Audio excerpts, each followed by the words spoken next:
আমি যখন জেলখানায় গেছি, জেলখানা হচ্ছে 4টার সময় বেল দেয়। সন্ধ্যা পরে যা আমি উপরের দিকে তাকায় বলছি যে আশহাদু আল্লা ইলাহা ইল্লাল্লাহ ওয়া আশহাদু আন্না মুহাম্মাদার আবদুহু ওয়া রাসূলুহু। বইলা আল্লাহকে বলছি যে আল্লাহ, আমার ভিতরটা তো আপনি জানেন, আমি যদি সত্যি এই মেয়েটার সাথে অন্যায় করে থাকি আপনি আমার শাস্তি দেন, আর না হয় আমার এই জেল থেকে আপনি বের করে দেন, কারণ আমি এই জেলটা নিতে পারতেছি না। আমি 17 দিন না, আমি তো এর আগেও জেল কাটছি। আমি একমাত্র ব্যক্তি যে বাংলাদেশে মাওলানা দেলোয়ার হোসেন সাঈদীর মুক্তি চাইছি। 2022 সালে দেলোয়ার হোসেন সাঈদী সাহেবের ওয়াজ আপনার কোথাও চললে তাদেরকে ধরে নিয়ে যাওয়া হইতো, তখন আমি সাহস করে আল্লাহর উপরে ভরসা করে আমি ওনার মুক্তি চাইছি। এরপরও তো আমার জেল জুলুম হয়েছে, কিন্তু সেটা আমাকে কষ্ট দেয় নাই। কিন্তু এই বিষয়টা আমাকে এমনভাবে আহত করছে যে আমি তো একটা ভালো কাজ করতে গেছি। আমার মাকে জেলখানায় শুধু একটা কথা বলছিলাম যে মা, এইটুকু বিশ্বাস করেন আমি কোনো অন্যায় করি নাই, আমি একটা পরিস্থিতির শিকার। আমার আম্মা এটা বলছে যে আমি জানি যে আমার রাসেল কোনো অন্যায় করতে পারে না। পরে ডিবি অফিসে যাওয়ার পর আমার তো নির্যাতন কাকে বলে, আমি কেন দেলোয়ার হোসেন সাঈদীর মুক্তি চাইছি, আমাকে তো বেধুর মারধর।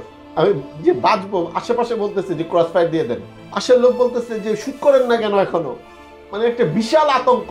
মনে করেন যাওয়ার সময় আমাকে থাবড়া, আসার সময় থাবড়া, কেউ দেয় লাথি, এরপরে মনে করেন কেউ বুকের মধ্যে দেয় খুশি, ইচ্ছা মতো মারধর করলো। কোথায়? ডিবি কার্যালয়।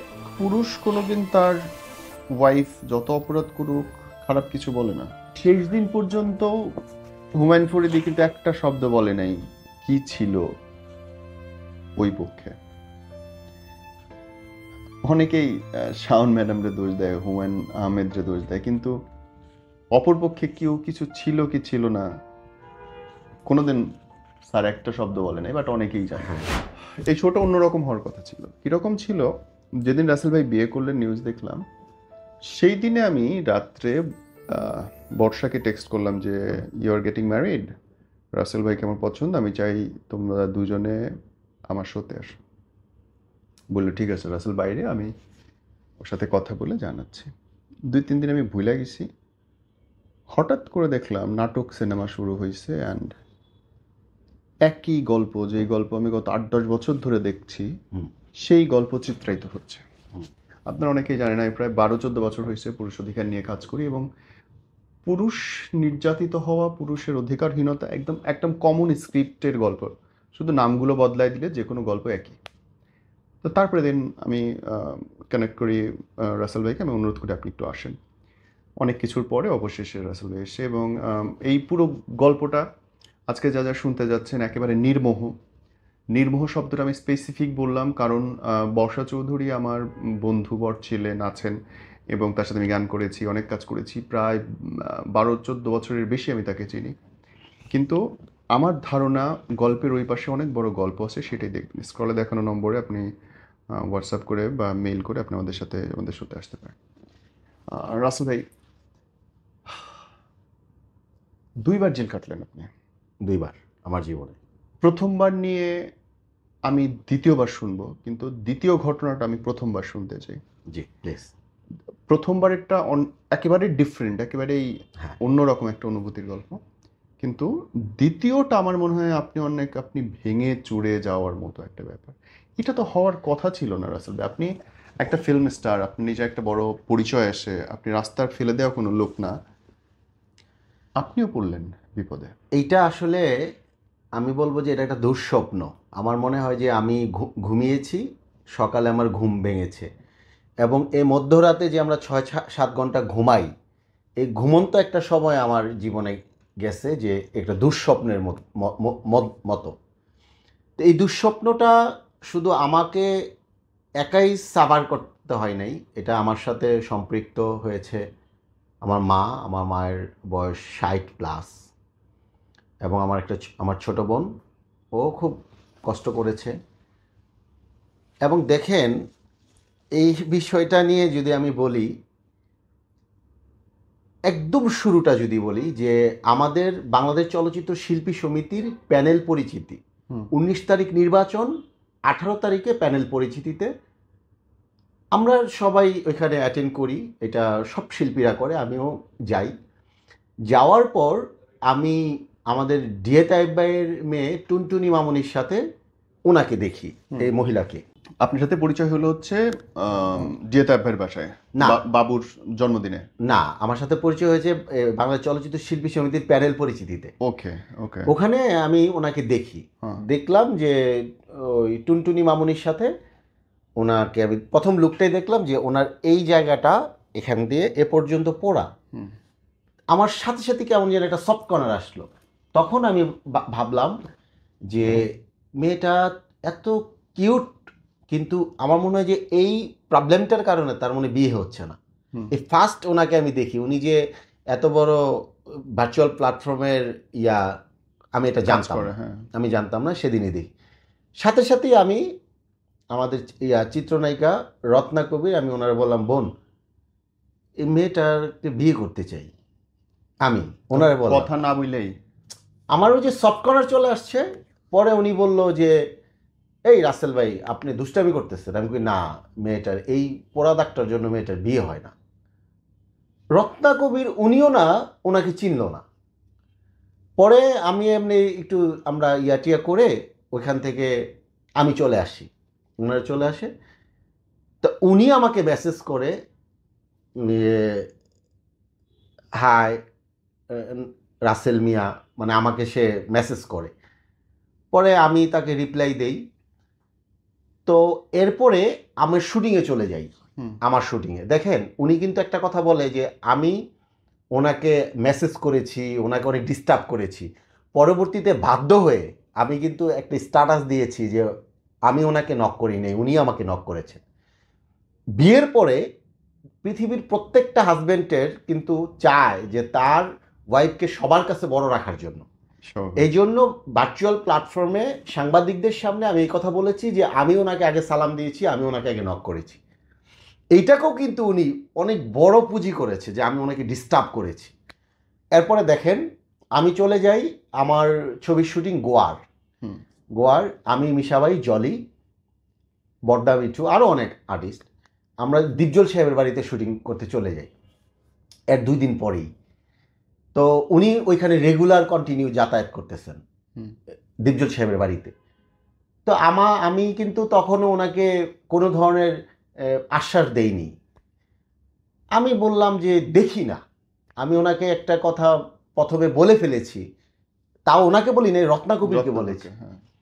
এরপরে উনি কন্টিনিউ দীপজল সাহেবের বাড়িতে যাতায়াত করতে থাকেন। একদিন উনি আমাকে বলেন যে আমি বিবাহিত। দেখেন আমি কিন্তু শুটিংয়ে ব্যস্ত, ফেসবুক এগুলো দেখারও কিন্তু আমার ওই সময়টা নাই, কারণ একটা সিনেমার শুটিং আপনি দেখেন অনেক কষ্ট। আমরা ক্যামেরার কল টাইম থাকে 8টায়, যেহেতু আমাদেরকে দীপজল সাহেবের বাড়িতে আমরা শুটিং করছি। এরপরে দেখেন যে আপনার 12টা 1টা প্যাক আপ হয়। এরপরে ফ্রেশ হব কখন, গোসল করব কখন, আবার পরদিন সকালে শুটিং। তো ফেসবুক দেখার আমাদের ওইরকম সময় হয় না। পরবর্তীতে আমি যখন জানি উনি বিবাহিত, তখন আমি এটা ফুললি অ্যাভয়েড করি যে না, এইটা পসিবল না। আমি তো ভাবছি যে ওনার এই পোড়া দাগের জন্য ওনার বিয়ে হয় না, উনি তো বিবাহিত। পরে ওনার বাচ্চা, এরপরে জানি ওনার 2 ঘরে 2টা বাচ্চা। দেন আমি ফুললি তাকে অ্যাভয়েড করি। উনি আমাকে ফোন দেয়, আমি ওনার ফোন রিসিভ করি না। মেসেঞ্জার সব জায়গায় উনি আমাকে ফোন দিতে থাকে, আমি ওনার ফোন পিক করি না। পরবর্তীতে উনি দীপজল সাহেবের বাড়িতে চলে যান, গিয়ে ওনার হাত কাটেন, মানে এই হাত কাটতে থাকে। কেন? এই যে আমি ফোন রিসিভ করি না ওনার সাথে। ওই কথা হওয়ার পর দিন থেকে কততম দিন এটা? 7-8 দিন মেবি, বা 7 দিনে এত ভালোবাসা হইলো যে হাত কাটাকাটি শুরু হইলো? এটা তো এখন বুঝতেছি। পরবর্তীতে দেখেন আমি এটা দেখলো, পরে আমি চিন্তা করলাম যে আচ্ছা আমি কি করব এখন, আমি খুব তখন আমি না শুটিংটাকে বাঁচানোর জন্য, কারণ মিশাবাই কিন্তু আমি যদিও গোয়ার ছবির আমি হিরো, কিন্তু মিশাবাই কিন্তু একটা তো পার্সোনালিটি, সে ওনার কাছে আমি কিন্তু কিছুই না। স্বাভাবিক। মিশাবাইকে কিন্তু আমার বাংলাদেশের সর্বোচ্চ সুপারস্টার, ওনাকে রেসপেক্ট দিয়েই কিন্তু আমার কাজ করতে হবে, যদিও আমি এই ছবির হিরো, কিন্তু উনি সিনিয়র সেটের হিরো মিশাবাই। হ্যাঁ, এটা ওনাকে মিশা এবং জলিকেও আমি আমার চেয়ে অনেক সিনিয়র। তো আমি ওনাদেরকে সম্মান দিয়ে আমি শুটিংটাকে বাঁচানোর জন্য ওনাকে বলছি আচ্ছা ঠিক আছে, বিষয়টা আমি ভেবে দেখব। দেন আমাদের এখানে আমাকে একটা সরল সহজ প্রশ্ন উত্তর দিন। 7 দিনের সম্পর্কে এত প্রেম আপনার, হাত কাটার মতো কি ঘটনা ঘটতে পারে? আপনারা কি ফিজিক্যালি রিলেশন করছেন তার আগে? আস্তাগফিরুল্লাহ, আস্তাগফিরুল্লাহ। এটা তাকে কি আমি আপনি এখনো আপনার অন স্ক্রিনে বলি, এই মহিলার চরিত্র খারাপ এটা আমি এখনো বলতে পারবো না, কারণ এটা আমি আমার নিজের চোখে দেখি নাই। উনি কিন্তু আমাকে নিয়ে অনেক কথা ওনার বলেছেন। চারিত্রিক ইস্যু কিন্তু আমি তুলছি না, আমি স্ট্রেট জানতে চাচ্ছি, ধরেন একটা মেয়ে আপনার জন্য হাত কাটতেছে, হুদায় হাত কাটতে পারে না, তো উনি 7 আমাকে দিনের মধ্যে উনি আমাকে ভীষণ ভালোবাসে, এটা তো ওনার একটা ট্যাগ, এইটা হাত কাটাটাই ওনার একটা ট্যাগ। পরবর্তীতে দেখেন দীপজল সাহেবের বাড়ি থেকে আমি কিন্তু চলে যাই নারায়ণগঞ্জের শিপে শুটিং করতেছি, সেখানেও আমি মিশাবাই জলি। জি, তো সেখানেও উনি চলে গেছে, যাওয়ার পরে এরপরে দেখেন উনি জানতেছে কেমনে যে আপনি ওখানে আছেন? ওই যে মেসেজ করতেছে, আমি তো তাকে ব্যালেন্স করে আমি শুটিং থেকে আসবো, আন্ডারস্টুড। ব্যালেন্স করে শুটিং থেকে এসে দেন আমি তাকে জানাবো যে এটা আমার পক্ষে কোনোদিনও পসিবল না। উনাকে আপনি বলছিলেন যে আমি তোমাকে বিয়ে করতে চাই? না না, আমি আপনি তো বলছেন পলিয়াপাকে, রত্নাপাকে, জি, ওনাকে বলেছি, কিন্তু আপনি বর্ষাকে বলেন না। ওনাকে কোনো কথা বলিনি। ও তাইলে উনি এটা শুনছে, শোনার পরে এই উনি আমার পিছনে লাগলো।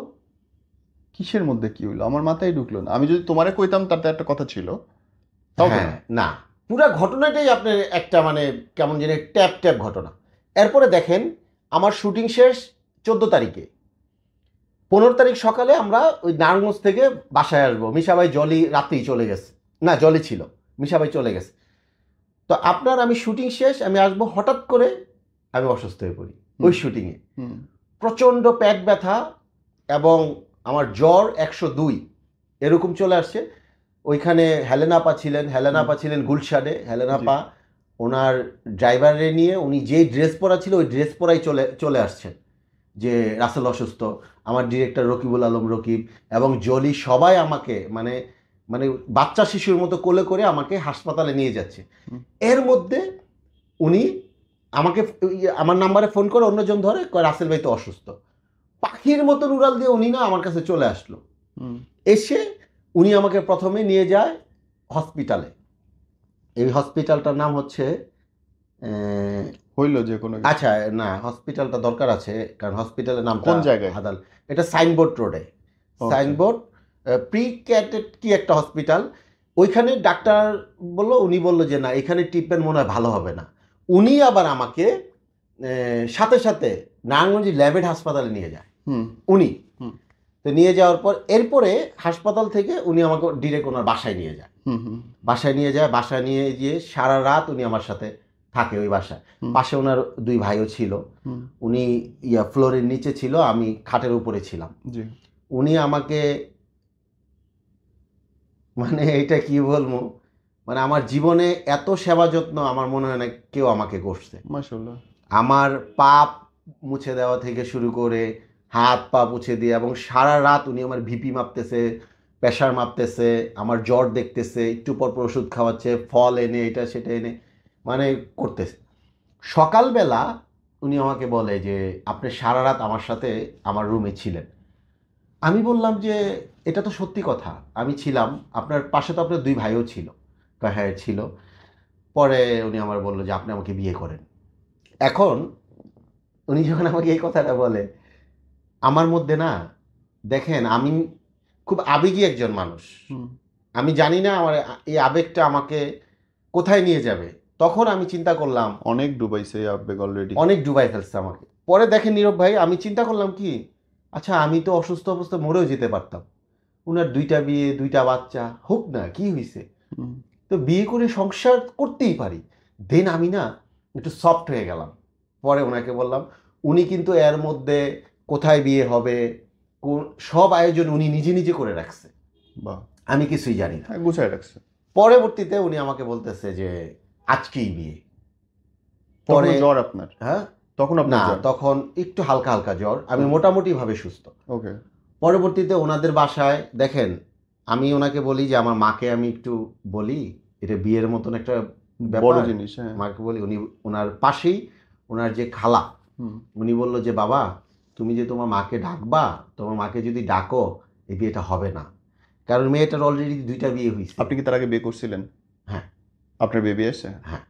ওকে, এটা তো সবাই জানে।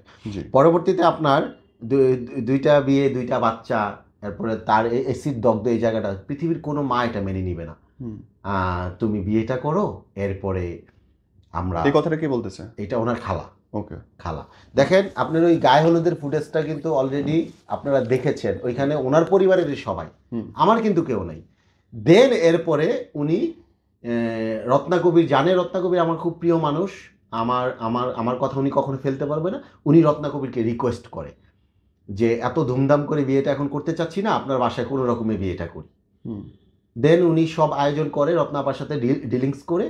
পরে আমি হেলেনা আপাকে, হেলেনা আপা তখনও জানে না যে আজকে আমার বিয়ে, তখন হেলেনা আপাকে আমি খুব কৌশলে রিকোয়েস্ট করি যে বোন একটু রত্না আপার বাসায় একটু আসেন। কেন? আমাকে আসেন, আমি তো বিয়েটা করে ফেলতেছি। হেলেনা আপা না মানে খুব চমকায় গেল যে রাসেল কি বলিস এটা ভাই, তোর ছবি রিলিজ সামনে, আর তোর এত বিপদ আপদ, তুই কি? পরে আমি বলছি বোন আমি একটা জায়গায় আমি হেরে গেছি। কি হয়েছে? আমি দেখেন ওই ও পরপর 2টা হসপিটালে আমাকে নিয়ে যায়, আমাকে একটা ভালো ট্রিটমেন্ট দেয়, সারা রাত ও আমার সেবা যত্ন করে। আমার মনে হয় মেয়েটা আমাকে অসম্ভব ভালোবাসে। এই ভালোবাসার কাছে 2টা বিয়ে 2টা বাচ্চা আমি মনে করি আপা কিছুই না। এই ভালোবাসাটাকে আমি মর্যাদা দিতে চাই, আমিও ভালোবাসতে চাই। আপাকে অনেক কনভিন্স করে আমি রত্না কবিরের বাসায় নিয়ে আসি। হেলেনা আপা অনেক মানবিক এবং দরদালা মানুষ। আমিও দেখছি, আমি খুব কাছ থেকে দেখছি, তো খুব আদর করা না, মানুষ। হেলেনা আপাকে আপনি দেখেন, আমি কিন্তু ওনাকে এই খুব যে respect বোঝার করি মতো আমি। করে আমি যখন বলছি না, তখন হেলেনা আপা বললো ঠিক আছে ভাই, তুই যদি ভালো থাকোস আমার কোনো আপত্তি নেই। হেলেনা আপা কিন্তু দেখেন আমার অসুস্থতার কথা শুনে পাখির মতন চলে আসছে হেলেনা আপা, আবার আমার বিয়ের কথা শুনে দুলাভাইকে নিয়ে সাথে সাথে চলে আসছে, ভাইয়া হয়েছিল। ভাইয়াও আসছে। এরপরে দেখেন বিয়ের মঞ্চে যখন বসে ভাবে আমাকে জিজ্ঞেস করা হইলো যে কাবিনের টাকা কত দিব। আমি বলছি আমি জানি না, উনি যা ভালো মনে করে, মানে বর্ষা মহিলা যা ভালো মনে করে উনি দেখ। আমি কিন্তু কোনো কথা বলি নাই। তো উনি বলছে যে একটা ভালো কাবিন হোক, মানে বড় অ্যামাউন্ট। আমি কই কাবিন দিয়ে কি হবে, এটা তো আর ক্যাশ দিতে হবে না, এটা আমি আস্তে আস্তে ওনাকে পরিশোধ করে দিব। দেন কাবিন যাদের, আমি কিন্তু একটি শব্দও করি নাই। পরে লাস্ট বলল উনি যে প্রথম বর্ষা বলল 30 লাখ। তখন হেলেনাপা বলল যে না, এত টাকা কাবিন দিয়ে কী হবে, কাবিনে তো আর সংসার করবে না 30টা, আর টাকাটা তো রাসেলের একদিন একদিন পরিশোধ করতেই হবে। তখন বর্ষা বলল তাহলে 10 লাখ দেন। এই 10 লাখ টাকা কাবিন হলো, বিয়ে হইল। রত্না কবিরের বাসায় ছিলাম সেদিন রাতে। এরপরের দিন ওনার বাসায় আমরা যাই যাত্রাবাড়িতে। দেখেন এর পরের দিনের ঘটনাটা, আমি যখন ওনাদের বাসা থেকে একটু নিচে নামলাম, যে আমি একটু এই যে জার্নি শুটিং এরপরে বিয়ে একটা মানে হজবরলা পাকা রয়েছে। হজবরল পাখায় রয়েছে। পরে আমি একটু নিচে যাই, আমি নিচে গেলাম, দারোয়ান, ওই বাড়ির দারোয়ান এবং আরও 2-3 জন মুরব্বী এখানে ছিলেন। উনি আমাকে বললেন যে আপনার বাড়ি কোথায়? আমি বললাম আমার বাড়ি ব্রাহ্মণবাড়িয়া জেলা বানসারামপুর উপজেলা। পরে উনি আমার বললো যে আপনি একটু সামনে যান, আপনার সাথে আমার কথা আছে। দারোয়ান মানে গেটে তো সিসি ক্যামেরা, ঘরে যদি দেখে। আমি এখন বুঝতেছি, একটু সামনে গেলাম, যার পর আমি বললাম চাচা বলেন। পরে বলল যে আপনি কি এই ওনাকে বিয়ে করছেন? আমি কি জি, আমাদের গতকালকে বিয়ে হয়েছে। আপনি ওনার ব্যাপারে সব জানেন? আমি কই জি সব জানি। কতটুকু জানেন? আমি ওনার 2টা বিয়ে 2টা বেবি, এটা তো সবাই জানে এবং আমিও জানি। পরে উনি না এরপর ওনার একজন ড্রাইভার ছিল দাড়ি পাকা, ওই ড্রাইভারও আমাকে বলল হাতটা ধরে, বাবা ওনার বাড়ি হোমনা মানে আমার পাশের উপজেলা, ধরে বলল যে বাবা তুমি আমার এলাকার ছেলে, এই মেয়েটা তো ভালো না। আমি কি হয়েছে ভালো না? এই তো কিছুদিন আগে ওনার এক হাজব্যান্ড, ওই ছেলের নাম হচ্ছে আমজাদুল ইসলাম জ্যাকি, এই ছেলে ওনার বেডরুমেই ছেলেটা মারা গেছে এবং সে তার হাজব্যান্ড ছিল। এটা নিয়ে যাত্রাবাড়ি থানায় অনেক রফা দফা হয়েছে, কিন্তু উনি যুব মহিলা লীগ করে, এই জন্য যাত্রাবাড়ি থানায় ছেলের পক্ষের কেউ এখানে মানে এইটা নিয়ে আগাইতে পারে নাই। ছেলেটাকে আপনার আমি ছবি দিয়ে যাব, দেখবেন স্মার্ট হিরোদের মতন ছেলেটা, আমজাদুল ইসলাম জ্যাকি। এটা সম্পূর্ণ কাবিননামা সব কিছু বিজ্ঞ আদালতে আমি জমা দিয়েছি। এটা শোনার পর আমার অনুভূতিটা, আমার শরীর হাত পা কাঁপতে শুরু করলো। আমি না আর কোথাও যাইনি। পরবর্তীতে আমি সোজা উপরে উঠে গেছি, সরল বাক্যে আমি, ওনার মা ছিল, খালা ছিল এবং উনি ছিল, মহিলা ছিল, আমি বললাম যে আচ্ছা আমজাদুল ইসলাম জ্যাকিকে যে আপনার হাজবেন্ড ছিল, আপনার বেডরুমে মারা গেছে। তখন এই মহিলা আমাকে বলে যে না না, উনি আমাদের রুমে মারা যায়নি, উনি পাশের উপরের ফ্লোরে মারা গেছে। আমরা তাকে ধরে টরে হসপিটালে নিয়ে গেছিলাম। এরপরে আমার মধ্যে একটা ঝাঁকুনি খেলো যে না আসলে কি হইল। উপরের তলায় মূল্য, তাহলে আমি টের পেলাম কেমনে নিচ থেকে? এটা ওনার কথা, ওনার ভাষ্য। আচ্ছা, ওকে। পরবর্তীতে সেই দিনই উনি আমাকে, ড্রাইভার নাই, কয় রাসেল তুমি গাড়ি চালাইতে পারো? আমাকে পারি। কয় চলো। আমাকে নিয়ে বের হয়ে উনি বাসাবোতে গেল।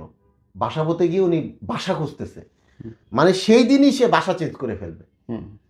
তো আপনার ওদিন তো মনে হয় 22-23 তারিখ, আরও 6-7 দিন আছে। উনি বাসা নিল। তো বাসা যখন চেঞ্জ করে ফেলবে, আমি কি এত হুট করে বাসা চেঞ্জ? পরবর্তীতে উনি হুটহাট করে বাসা চেঞ্জ করে চলে আসলো। তখন আমার মধ্যে একটা মানে গিল্টিনেস জাগলো যে হুট করে বাসাটা চেঞ্জ করলো বলে। বাসাটা চেঞ্জ করার কারণ হচ্ছে তার বিষয়ে যেন আমি, এলাকার মানুষ যা জানে আমি যেন কোনো কিছু জানতে না পারি। পরবর্তীতে উনি কিন্তু বাসাটা চেঞ্জ করে ফেললো। দেখেন, এরপরে এই কাবিননামাগুলা, এই ছেলের ছবিগুলা, এই ছেলের পরিবারের লোকজনগুলো আমার সাথে যোগাযোগ করতে শুরু করলো। ওনারা যে আপনি এটা কি করছেন।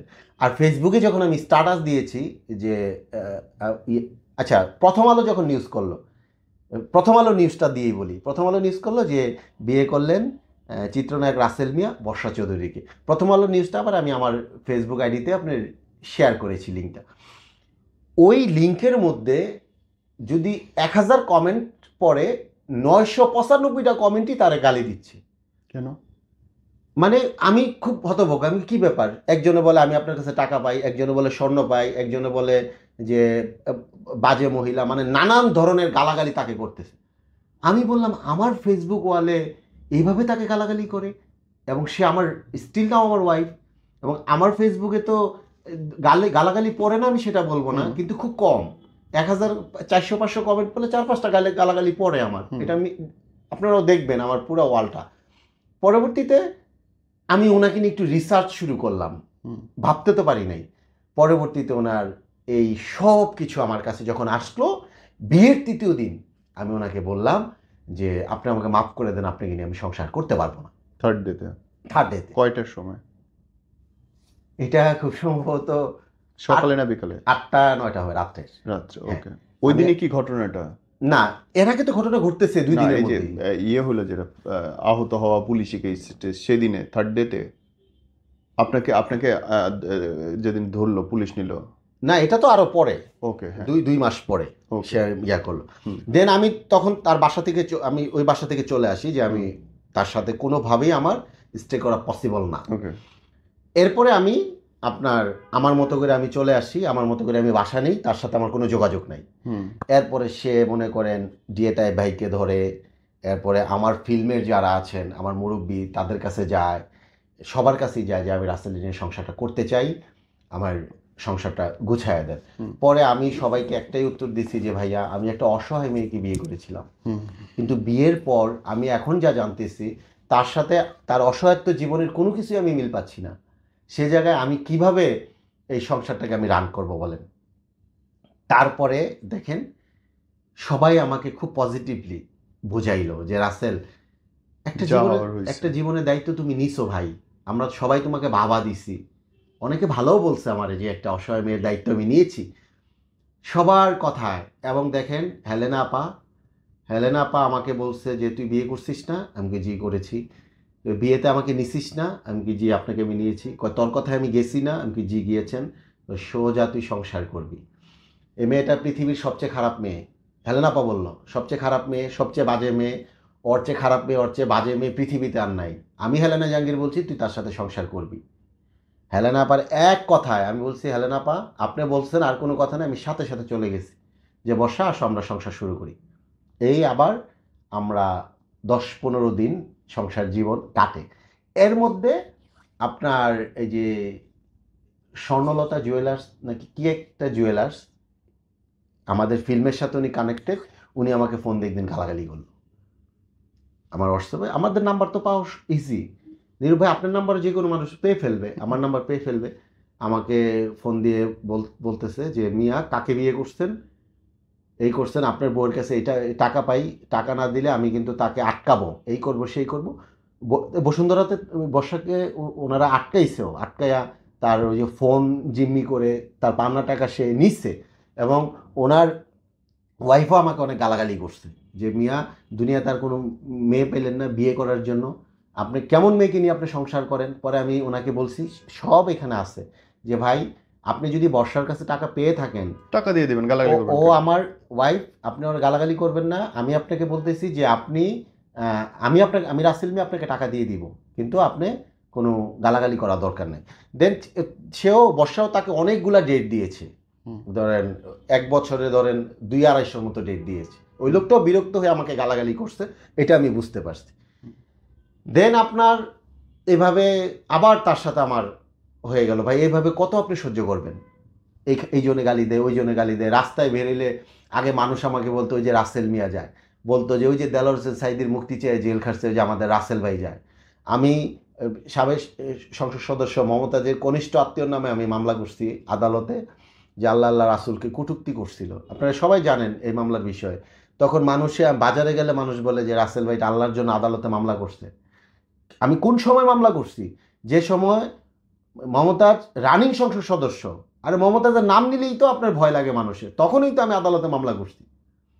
তখন মানুষ আমাকে এভাবে রেসপেক্ট করতো, কিন্তু তাকে বিয়ে করার পর আমার পুরো জীবনটা যেমন নিচের দিকে যেতেছিল, আমার কাজের পরিধি কমে যায়, সব জায়গা থেকে আমি শুধু আপনার নেগেটিভ নেগেটিভ নেগেটিভ পেতেই থাকি।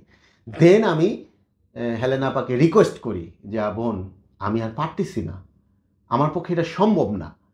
পরে হেলেনা আপা বলল কি করবি, তাহলে তুই একটু কয়দিন আলাদা থাক, কারণ একটু দূরত্বটা একটু আলাদা থাকলে দেখ তার প্রতি কোনো টান আসে কিনা। দেন আমি ভাই একটু আলাদা হয়ে গেলাম। আমার একটা মাদ্রাসা আছে, মাদ্রাসা বলতে কি আমার ওই মাদ্রাসা থেকে আমি কন্ট্রিবিউট করি আমার সাধ্য অনুযায়ী। তো ও মাদ্রাসার যিনি খতিব আছেন, যিনি হাফেজ সাহেব আছেন, উনি আমাকে খুব অনার করে। তো আমি ওনার এখানেই আলাদা বাসা টাসা না নিয়ে আমি ওনার এখানেই থাকতে থাকি।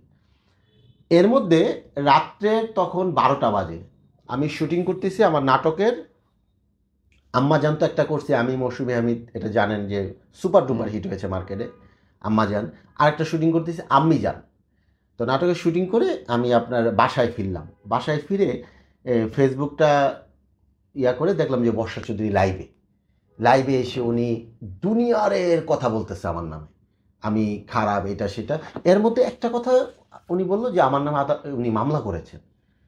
যখন আমি শুনছি যে আমার নামে মামলা হয়েছে, বিশ্বাস করে নীরব ভাই, আমি শুটিং করে এসে যে ড্রেসটা আমার পরা ছিল, দেখবেন যে ওইটা তো আপনারা দেখছেন, ওই টি শার্ট ওই প্যান্ট, আমি ওয়াশরুমেও যাই না, গোসল টোসল কিছু করি নাই। আমি চিন্তা করছি আমি রাসেল মিয়াকে যদি ঘর থেকে ধরে নিয়ে যায়, যে পুলিশ এসে যে রাসেলকে ঘর থেকে ধরে নিয়ে যাচ্ছে, আশেপাশের মানুষ দেখতেছে, এটা আমি সহ্য করতে পারবো না। দেন আমি কি করছি, আমি সাথে সাথে দেখবেন আমি কিন্তু লাইভ করে গেছি, দেখছেন না আপনি, যে আমি সবুজবাগ থানায় যে আমার নামে একটা মামলা হয়েছে, আমি শুনেছি উনি আমার নামে মামলা করেছে, আমি মামলার আসামি, আমাকে আপনারা গ্রেপ্তার করুন।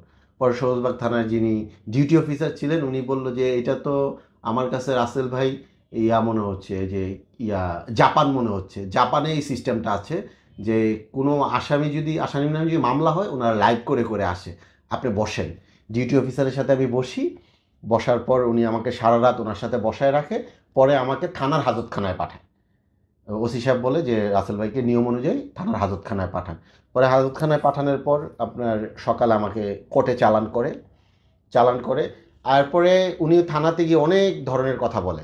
ওইখানে আমি ছিলাম আপনার দোতলায় হাজতের, তখন উনি ওইখানে বলতেছে যে আমি তার জীবনটাকে শেষ করে দিছি, নষ্ট করে দিছি, এবং তার সাথে জয়েন করছে আপনার এই যে রুবায়েত ফাতেমা তন্নি আপু, ওনার সাথে জয়েন করে লাইভ টাইপ করে, মানে একটা হজবরল্য লেগে গেছে।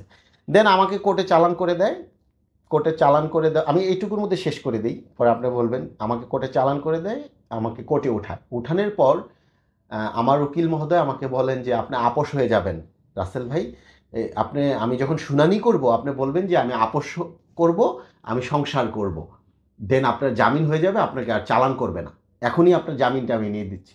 আমি আমার আইনজীবী মহোদয় আমি বলছি যে আমার যদি আপনার সারা জীবন জেলে থাকতে হয়, আমি সারা জীবন জেলে থাকবো, তাও আমি এই মহিলার সাথে আমি আপোস করব না। এবং দেখেন আমার হাতে কিন্তু তখন হাত করা, হাত করা পরানো। এবং আমার উকিল কিন্তু আমাকে বারবার রিকোয়েস্ট করতেছে যে রাসেল ভাই, আপনি বলেন যে তার সাথে সংসার করবেন, আপনি সংসার করেন না, কিন্তু বলেন আপনি তার সাথে সংসার করবেন, আপনি জামিনটা আমি নিয়ে দিই। তখন আমি ম্যাজিস্ট্রেটকে বলছিলাম যে স্যার, আমার যদি জামিন হয় হবে, আর জামিন না হয় না হবে, আমি সেটার জন্য কথা বলবো না, আমি শুধু কথা বলবো যে আমি এই মহিলার সাথে সংসার করব না, সে আমার জীবনটাকে শেষ করে দিছে। তখন আমার জামিন নামঞ্জুর করে আমাকে জেলখানায় পাঠায় দেয়। দেখেন, আমাকে যখন জেলখানায় পাঠায় দেয়, জেলের 2টা দিন আমার মানে খুব অস্থির লাগতেছিল। জেলের পরিবেশ তো এটা জানে। হঠাৎ করে আমার কাছে একটা স্লিপ গেল, স্লিপগুলো সাক্ষাৎ স্লিপ, এ প্রথম আমার সাক্ষাৎ স্লিপটা যায়। তো আমি না, আমার বললো যে রাসেল মিয়া পিতা এমন, আপনার একটা সাক্ষাৎ স্লিপ আছে। আমি না দৌড়ে আসলাম, আমি বললাম কে আসছে আমার সাথে দেখা করতে।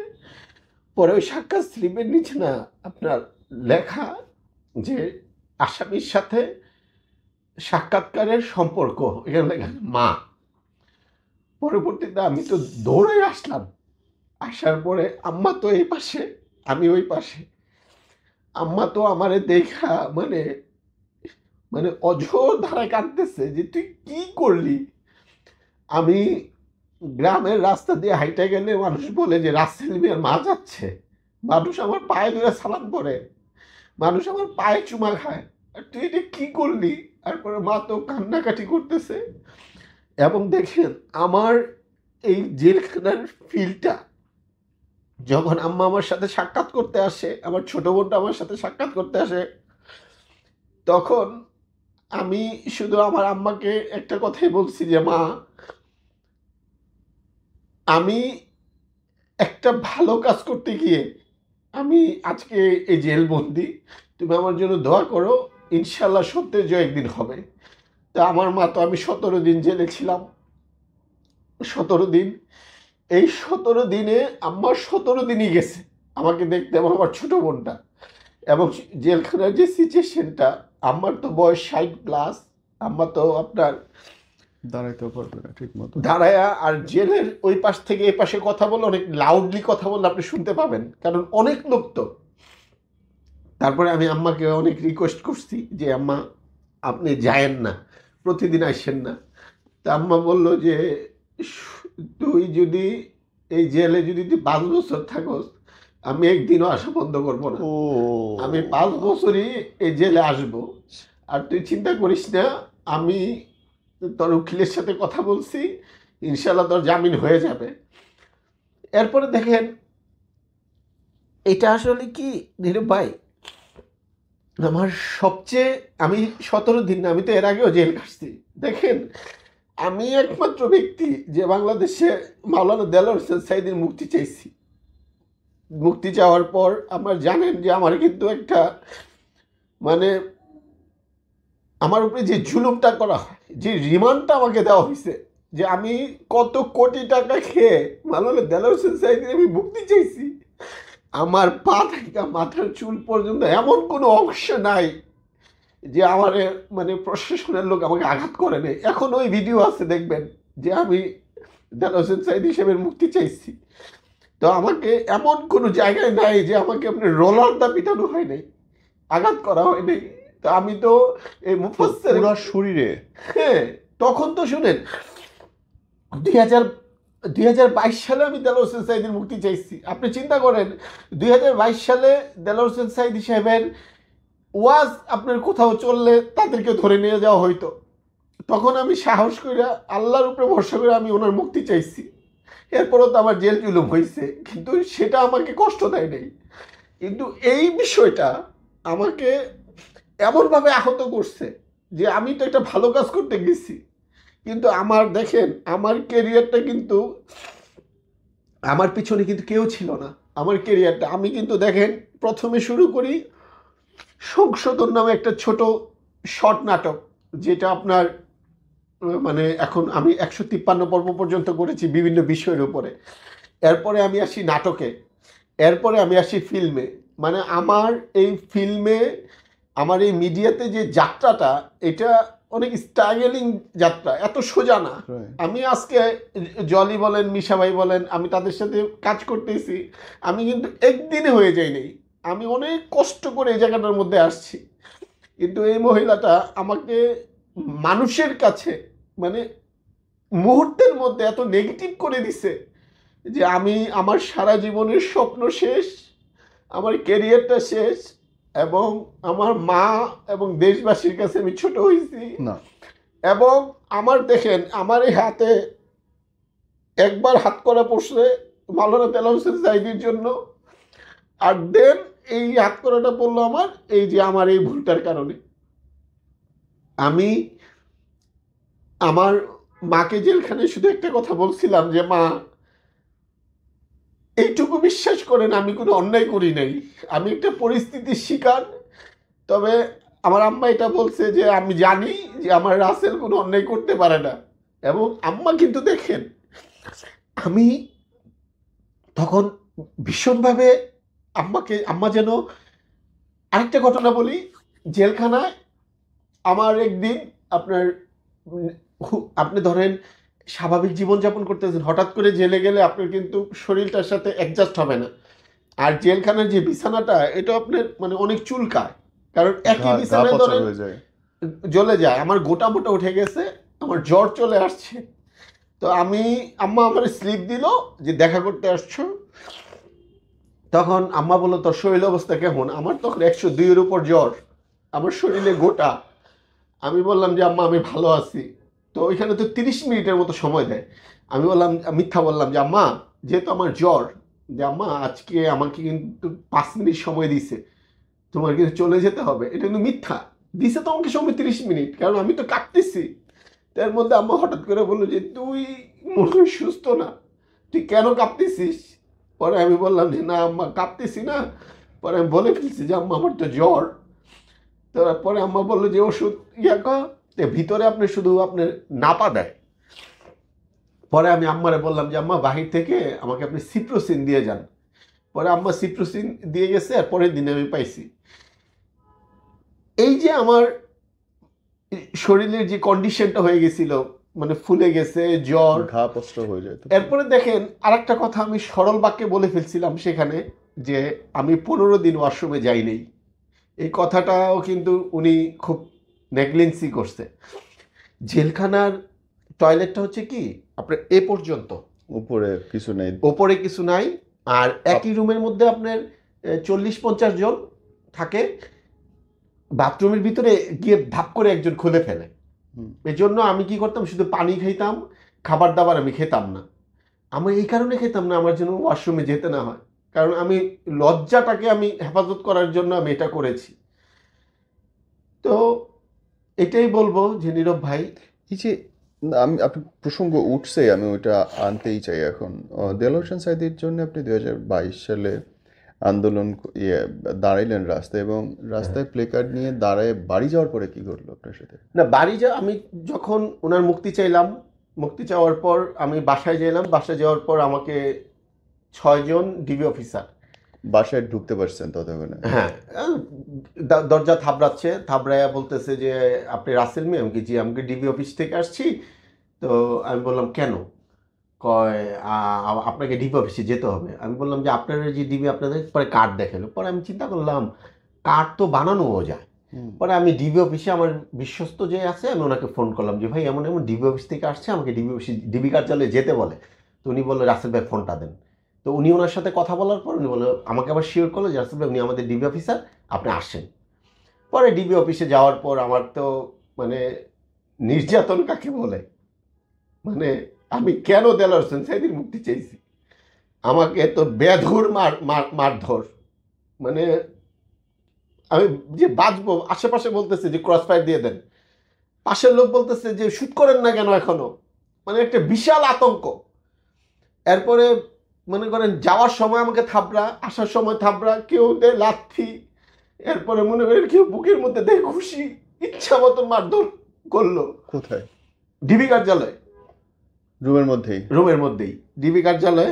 পরে আমি তো মনে মনে পড়তেছি যে আল্লাহ, ওই যে ক্রস দিয়ে দেন, শুট করে দেন। তখন আমি বলতেছি আল্লাহ, আমি যদি আমার মাটাকে একটাবার বলে যেতে পারতাম যে মা আমাকে শুট করে দিচ্ছে, তাও মনে শান্তি পাইতাম, না তো বেচারা আমাকে খুঁজবে। তো এটাও আমার ইয়া হয়নি। পরে ওইখানেই ডিবি কার্যালয়ে একজন ভালো অফিসার ছিলেন, উনি আবার খুব তদবির করলেন যে এই মানুষটাকে মনে হয় না ও আমার আবার ব্যাংক অ্যাকাউন্ট সব সার্চ টার্চ দিয়ে। পরে আমি বললাম আমার তো ব্যাংক অ্যাকাউন্টই নেই, কি সার্চ দিবেন আপনারা? আমি ওই অফিসারে বললাম কত কোটি আমি না। পরে আমি ওইখানে থাকা অবস্থায় আমার বাসায় আবার ডিবি অফিসার যায়, গিয়ে আমার সব কিছু তল্লাশি করে। মানে ওনারা ভাবছে টাকা নিয়ে আপনি দাঁড়াইছেন তার জন্য।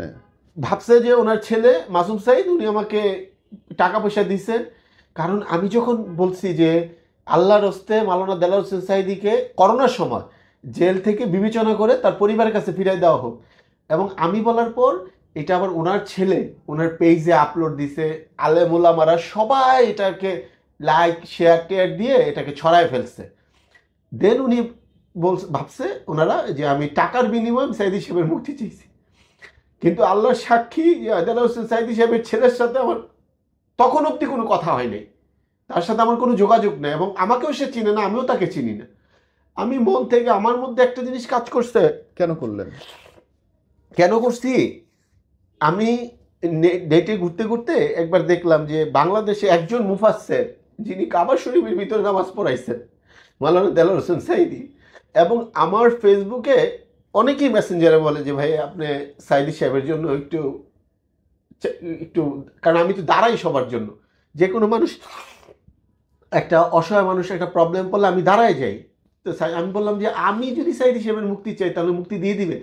আপনি চান একটু দেন, আমি গিয়ে প্রেস ক্লাবে সাইদি সাহেবের মুক্তিটা চাই, এখানে কোনো টাকা পয়সার লেনদেন নেই। ও তখন আমি বললাম ডিবি কার্যালয়ে যে আমার তো ব্যাংক অ্যাকাউন্টই নেই, আপনারা কী দিবেন? কয় ভোটার আইডি কার্ড দেন। পরে ভোটার আইডি আমি তো সাথে নাই, ভোটার আইডি কার্ডের নাম্বারটা দিলাম।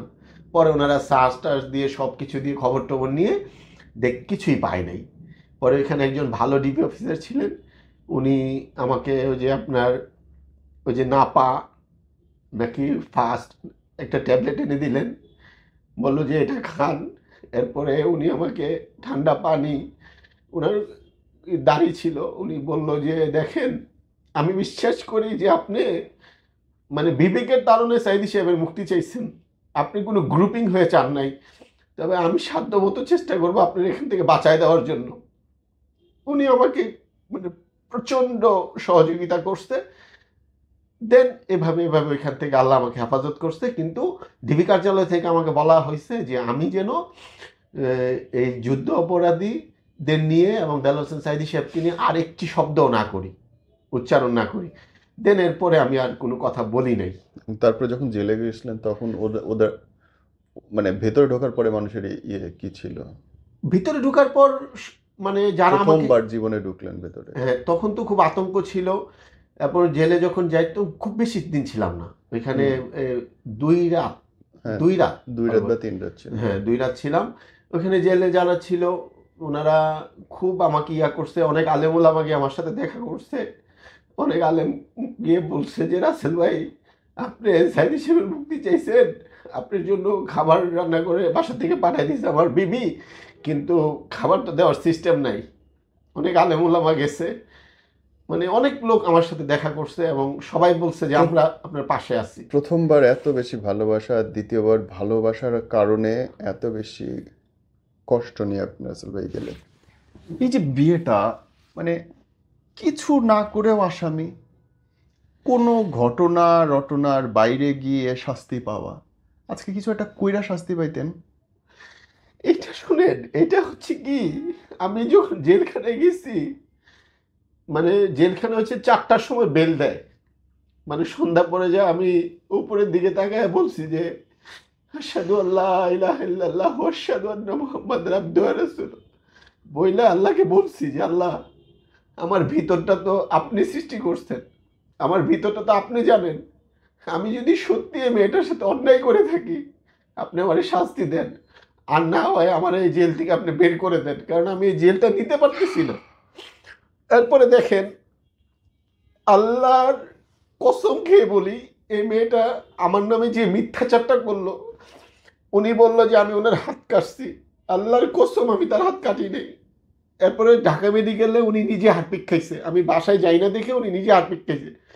আমি উনাকে কাঁধে করে ঢাকা মেডিকেলে নিয়ে গেছি। ঢাকা মেডিকেলে নিয়ে যাওয়ার পর ডাক্তার এটাকে পুলিশ কেস লিখে দিছে, সেটাও সে আদালতে জমা দিছে যে আমি নাকি তাকে নির্যাতন করে ঢাকা মেডিকেলে নিয়ে গেছি। দেখেন কত বড় মিথ্যাচার। আমি তার কাছে এখন পর্যন্ত মানে জেলে যাওয়ার আগ পর্যন্ত আল্লাহর কসম আমি তার কাছে একটি টাকাও নেই। আমি তার পিছনে আমার সাধ্য মতো আমি সব সময় খরচ করে গেছি। সে এটা মিথ্যাচার করলো যে আমি নাকি তার কাছ থেকে টাকা নিচ্ছি। এই যে দেখেন, যে কোনো মানুষই কিন্তু তার কথাটা এটা বিশ্বাস করবে। মেয়েদের কথা বললে তো লাগে না, আর কোনো আইন লাগে না, আইন লাগে না, বিশ্বাস করবে লাগে না। কিন্তু সে যে মিথ্যাচারটা করলো এইটা প্রমাণ করতে আমার পুরো জীবন আমি এটা শেষ করতে পারবো না প্রমাণ করতে করতে।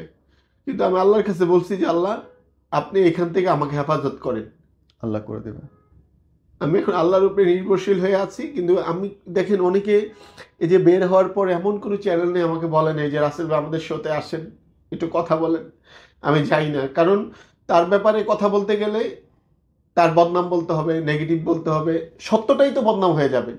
তখন আমি বলছি না, আমার বলা দরকার নেই, উনি বলছে উনি বলুক। পুরুষ কোনোদিন তার ওয়াইফ যত অপরাধ করুক খারাপ কিছু বলে না। মানে শেষ দিন পর্যন্ত হুমায়ুন ফরিদি কিন্তু একটা শব্দ বলে নাই যে কি ছিল ওই পক্ষে।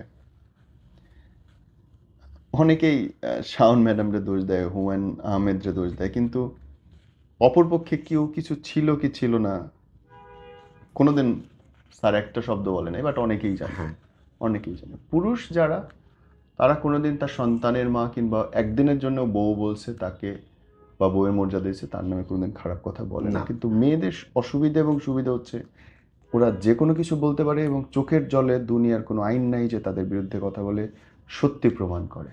চোখের জলে সমস্ত সত্যি ঢাকা পড়ে যায়। আজকে পুরুষ বলে রাসেল ভাই যে অত্যাচারের নির্মমতা সহ্য করলো, একটা নারী হলে সেটা হইতো না। যেই একচোখা আইনটার কারণে পুরুষ আজকে বাংলাদেশে গৃহবন্দী, স্ববন্দী, নির্যাতিত, এই আইনের বদল হওয়া জরুরি। নাহলে এরকম রাসেল আজ সে, কালকে আপনি, পরশু আমি, তারপরে সবাই। রাসেল ভাই আমি শুধু দোয়া করি আল্লাহ আপনাকে ইনশাআল্লাহ সঠিক পথ দেখাক এবং রাখুক, আর আল্লাহ আপনার সমস্ত বিপদ দূর করে দিক ইনশাআল্লাহ। আমি একটা কথা বলবো, সেটা হচ্ছে দেখেন অনেক চ্যানেল, অনেক ইউটিউবার, অনেক সাংবাদিক কিন্তু আমাকে অনেক খোঁচাইছে যে আপনি বর্ষা আপনার ব্যাপারে এত কথা বলতেছে, আপনি বলেন না কেন। আমি কিন্তু আজ পর্যন্ত আমার মুখ দিয়ে আজকেও একটাও আপনি খারাপ কথা বলবেন ওনার ব্যাপারে কোনো নেগেটিভ কথা বলিনি না, বলেন। এবং ওনার যে চরিত্র খারাপ সবাই বলে ওনার চরিত্র খারাপ, কিন্তু আমি রাসেল মিয়া আমার নিজের চোখে ওনার চরিত্র খারাপটা দেখি নাই। আমি এটা বলবো কেন? আর দেখলেও আমি রাসেল মিয়া এটা বলবো না। এরপরে দেখেন যে কেউ যে কারণে আমি চরিত্র খারাপ, লুচ্চা, বেটা, গে এগুলো বলতেই পারে। হ্যাঁ, যে কেউ যে কারো বল, এটা কোনোদিন ধরার জিনিসও না এবং বলা উচিত না। উনি বলো। এরপরে দেখেন আমার যেদিন জামিনটা হবে সেদিন ওনার অ্যাক্টিভিটিসটা কি। বিজ্ঞ আদালত আমার কাগজপত্র সব কিছু দেখার পর উনি জামিন দেওয়ার মতন একটা প্রিপারেশন নিছে, মানে ইমোশন ফেস দেখলে বোঝা যায় না। তখন উনি আমার নামে একটা জিডি করছে থানা, আমি কিন্তু জেলে। জিডি করে উনি বিজ্ঞ আদালতকে বলতেছে যে ওনাকে যদি জামিন দেওয়া হয় আমাকে মেরে ফেলবে, আমি নাকি তাকে মেরে ফেলবো জামিন দেওয়া হইলে। ওকে, আমাকে যেন জামিন না দেয় এই জন্য উনি কিন্তু কোর্টে দাঁড়াইয়া খুব চিল্লাচিল্লি করতেছে যে আমার দায়িত্ব কে নিবে, সে মেরে ফেলবে আমাকে। তখন আমি জানি না আল্লাহর কি হুকুম, বিজ্ঞ আমার উকিল বলল যে স্যার আমার একটা জিনিস ভয় লাগতেছে। মেশিস বলল কি? কয় আমার মানে আমার মক্কেলকে জামিন দিলে আমার ভয় লাগতেছে না জানি এই মহিলা আমার মক্কেলকে মেরে ফেলে, মানে সে যেভাবে অ্যাটেন্ড নিছে। এরপরে বিজ্ঞ আদালত আমাকে কিন্তু জামিনটা মঞ্জুর করে। এরপরে উনি আমার নামে কিশোর জিটি করে, আমি নাকি ওনাকে ফোন করে থ্রেট করছি। আমি আমার মোবাইলে তার নাম্বারটা আমি রাখি নাই কেন, আমার ভাগিনা আছে, আমার ছোট বোন আছে, কেউ যদি মিস্টেকে কল দিয়ে ফেলে এই জন্য উনি এবং ওনার পরিবার যাদের নাম্বারে আমার ফোনে ছিল আমি সব ডিলিট করে দিছি, কারণ মিস্টেক করে যেন কোনো ফোন তার মোবাইলে না যায়। আন্ডারস্টুড। এরপরে দেখেন ওই যে বাসাবোতে আমি যে মাদ্রাসায় ছিলাম, এবং ওনার বাসায় কিন্তু আমার সব কাপড় চোপড় লাকেজ টাকেজ যা আছে সব কিছু, আমি কিন্তু দেখেন একটা কাপড় চোপড় আনার জন্য আমি চেষ্টা করি নাই, আমি আবার নতুন করে সব কিছু বানিয়ে আমি ট্রাই করতেছি। এবং কি আমার মাদ্রাসাতে আমি আজকে পর্যন্ত যাইনি, যাবও না, কারণ উনি যেই এরিয়াতে থাকবে ওই এরিয়ার আশেপাশে আমি যেতে চাই না, নেটওয়ার্কই যাতে কাছাকাছি না হয়, নেটওয়ার্কটা যেন কাছাকাছি না হয়। এবং অদ্ভুত কি জানেন রাসেল ভাই, প্রেম হয় ভালোবাসা হয় সব ঠিক আছে, কিন্তু বিয়ের মতো একটা জিনিস এরকম অন্ধের মতো করা, এরকম হটকারীভাবে বিয়ে করা রাসেল ভাই, দুনিয়াতে আপনি একমাত্র করবেন। না আমি না, উনি যতজনকে বিয়ে করছে সবাইকে এইভাবে করছে। আপনি রুমি রহমানকে কিভাবে বিয়ে করছে? আপনি রুমি রহমান ওনার ইতিহাস ঘেটে দেখেন, তাজিন আপার কাছ থেকে তাকে নিয়ে এসে বিয়ে করছে। ইনফ্যাক্ট তাজিন আপা মরার 5 মিনিট আগে আমাকে টেক্সট করছে, he was on bath, she was on bath. Tazin আপাকে আপনি আমি আমরা সবাই কত ভালোবাসতাম, চিনি, নিয়ে আসলো। এবং দেখেন রুমি রহমান কোথায় মারা গেছে? রুমি রহমান তার বেডরুমে মারা গেছে, তার বেডরুম স্ট্রোক করে পরে হাসপাতালে নিয়ে গেছে। এরপর তার যে আমজাদুল ইসলাম জ্যাকি, রুমি রহমানের পরে যে ছেলেকে বিয়ে করছে, সে ছেলে কোথায় মারা গেছে? তার বেডরুমে। এরপরে দেখেন উনি কিন্তু কথায় কথায় দেখবেন মিথ্যা, ওনার যে বড় মেয়েটা যারা, এটা কিন্তু রুমি রহমানের সন্তান না, কিন্তু উনি কিন্তু পরিচয় দেয় রুমি রহমানের সন্তান। যারার বাবার নাম হচ্ছে জাবেদ সাহেব, উনি এখনও দুনিয়াতে বেঁচে আছেন। তো উনি বেঁচে থাকলে উনি বিধবা হয় কিভাবে? উনি কাবিননামায় লিখছেন বিধবা, এখানেও তো উনি ক্রাইম করছেন।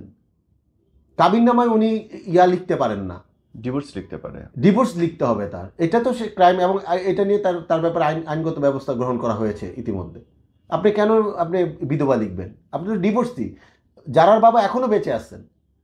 এরপর রুমি রহমানের সন্তান হচ্ছে জায়ান, কিন্তু রুমি রহমানকেই সে জারা এবং জায়ান দুইজনের সন্তান বানিয়ে দিছে। তার যে আগের যে দ্বিতীয় হাজব্যান্ড জাবেদ সাহেব, তাকে সে আনতেই চায় না, তার কথা বলতেই চায় না। ওনার ক্রাইমগুলো আপনি দেখেছেন। এবং দেখেন ওনার বাবা অসুস্থ, ওনার বাবাকে আমি 5 তলা থেকে কাঁধে করে নিচে নামায় আমি ডাক্তার কাছে নিয়ে গেছি, আমি নিজে গাড়ি ড্রাইভ করে।